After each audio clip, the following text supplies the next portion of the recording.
kids.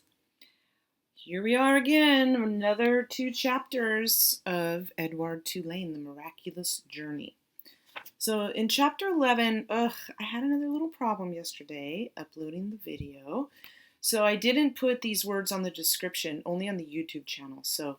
But for chapter 11, I wrote 3 words. And then there was a question about the 180 days and how many months that was, which I'm sure you figured out. 180 divided by 30 is 6. So Edward was actually in the garbage dump for 6 months, which is a really long time. So when he was in the garbage dump, the first word I wrote was rancid. He lay on top of orange peels, coffee grounds, rancid bacon, and rubber tires, which the tire was in the picture. So rancid, I think you can tell since it's in a garbage dump, rancid means when something is rotten or spoiled or you can't eat it anymore and it smells bad. So he was looking at the stars, and then that weird man came, Ernest, who was flapping his wings and crowing. So then he was there. I thought this was interesting when he says he was thinking about Lolly and trying to think about getting revenge. That's kind of like in Despero, where there was this thing about revenge versus forgiveness, and he's thinking how he's going to get revenge. And then he gave way to despair, which that's easy to do when things seem like they're never going to change. Kind of like now when we feel like we're never going to be able to go back to school and go back to our normal lives. So it's like he was buried at sea. Now he's in the garbage dump. We are stuck in our houses just waiting. So he was just waiting. And it says time was passing. The only way he could tell of time passing was every morning he could hear Ernest performing his dawn ritual. So a ritual is something you do every day. It could be every day. It could be every week, like if you go to church. So this is kind of like our ritual every day, or my ritual. Every day I'm reading to you guys, and I hope that every day you guys are listening. So it's our ritual because we repeat it. And then the last word that I wrote for chapter 11 was frenzied. I'm not going to do chapter 12 actually because I'm just not. But frenzied was when the dog came, and it said, then came, so Edward was waiting, he gave into despair, he felt terrible. Salvation arrived. So we talked about that word before. It means when you save somebody. So he was saved by the dog Lucy, the frenzied sound of digging. The garbage shifted again, and then the beautiful light, miraculously, like the title, The Miraculous Journey, Lucy came and saved Edward. So then in chapter 12, she brings him to Bull, her master. And so it was that Edward took to the road with a hobo and his dog. And I think I mentioned, I forget if I did, the connection with that Schoolhouse Rock video, Conjunction Junction. Remember there's the 2 guys that are riding the trains with their little bundles on a stick? That's like the stereotype of a hobo. Anyway, so here's chapter 13. There's Bull. Let's see what happens. They traveled on foot. They traveled in empty rail cars. They were always on the move. But in truth, said Bull, we are going nowhere. That, my friend, is the irony of our constant movement. Edward rode in Bull's bedroll, slung over Bull's shoulder with only his head and ears sticking out. Bull was always careful to position the rabbit so that he was not looking down or up, but was, instead, forever looking behind him at the road they had just traveled. That was the picture.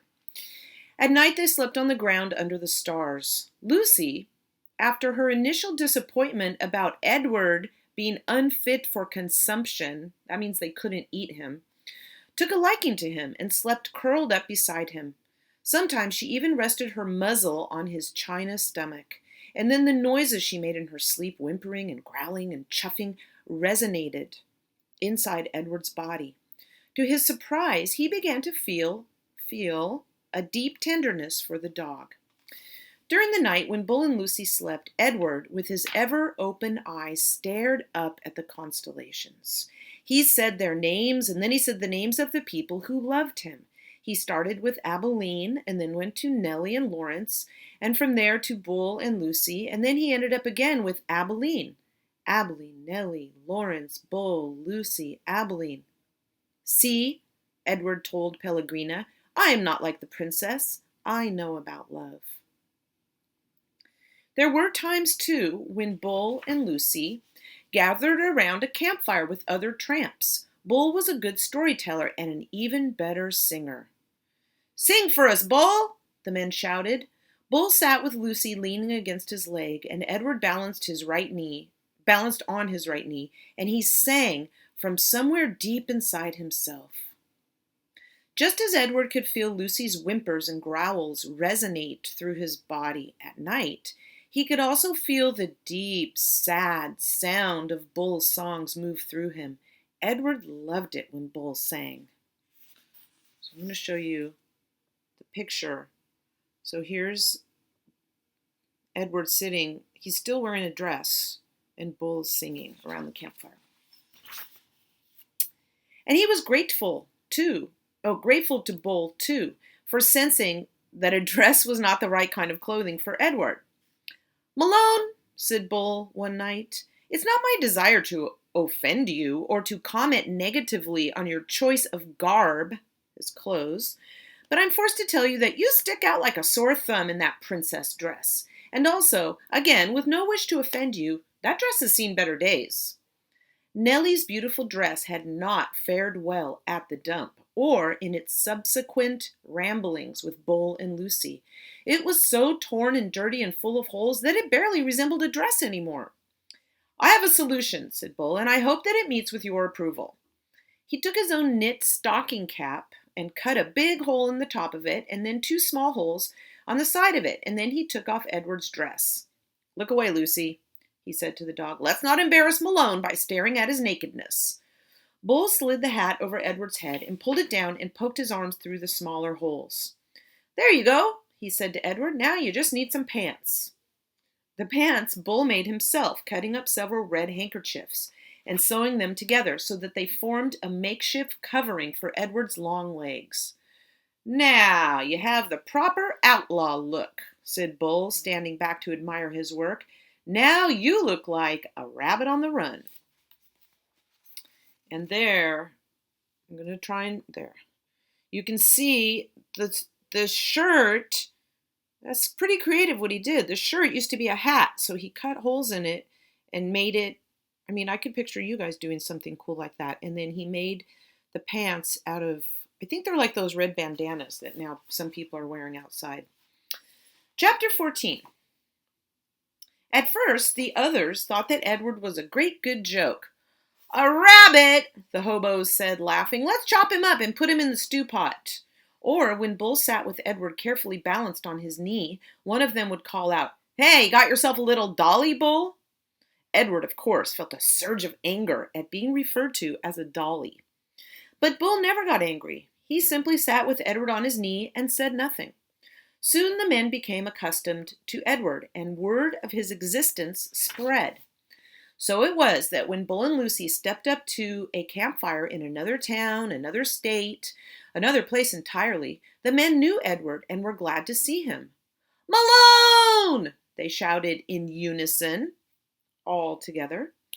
And Edward felt a warm rush of pleasure at being recognized, at being known.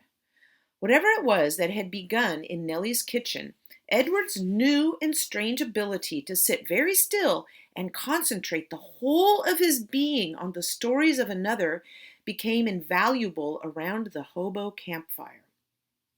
"Look at Malone," said a man named Jack one evening.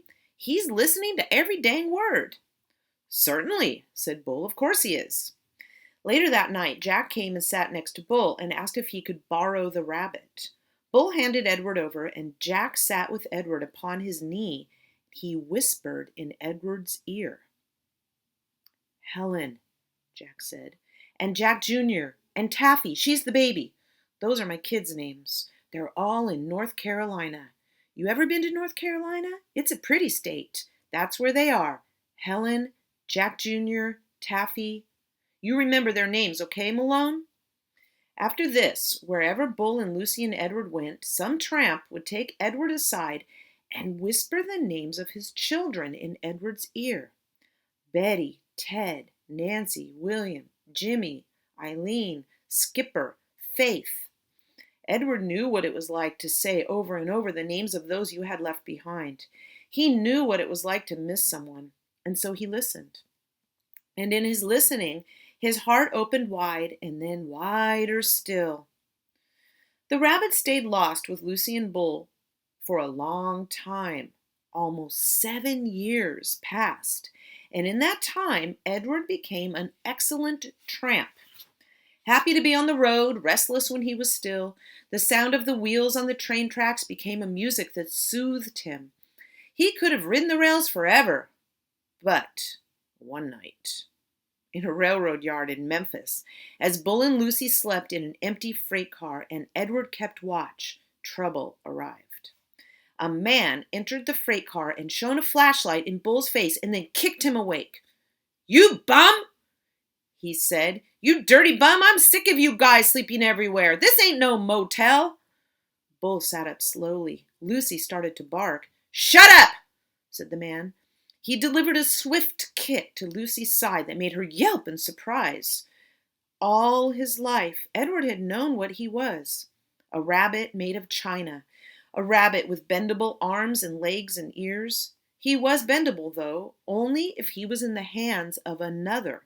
He could not move himself.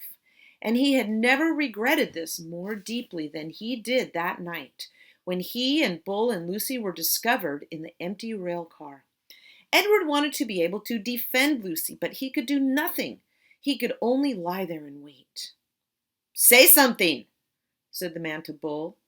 Bull put his hands up in the air. He said, "We're lost." "Lost? Huh, I bet you're lost." And then the man said, "What's this?" And he shone the light on Edward. "That's Malone," said Bull. "What the heck?" said the man. He poked at Edward with the toe of his boot. "Things are out of control. Things are out of hand. Not on my watch. No, sir. Not while I'm in charge." The train suddenly lurched into motion. "No, sir," said the man again. He looked down at Edward. "No free rides for rabbits." He turned and flung open the door of the rail car, and then he turned back, and with one swift kick, he sent Edward sailing out into the darkness. The rabbit flew through the late spring air. From far behind him, he heard Lucy's anguished howl. "Arr! Arr!" she cried. Edward landed with the most alarming thump, and then he tumbled and tumbled and tumbled down a long, dirty hill. When he finally stopped moving, he was on his back, staring up at the night sky. The world was silent. He could not hear Lucy. He could not hear the train. Edward looked up at the stars. He started to say the names of the constellations, but then he stopped. "Bull," his heart said. "Lucy." How many times, Edward wondered, would he have to leave without getting the chance to say goodbye? A lonely cricket started up a song. Edward listened. Something deep inside him ached, and he wished that he could cry.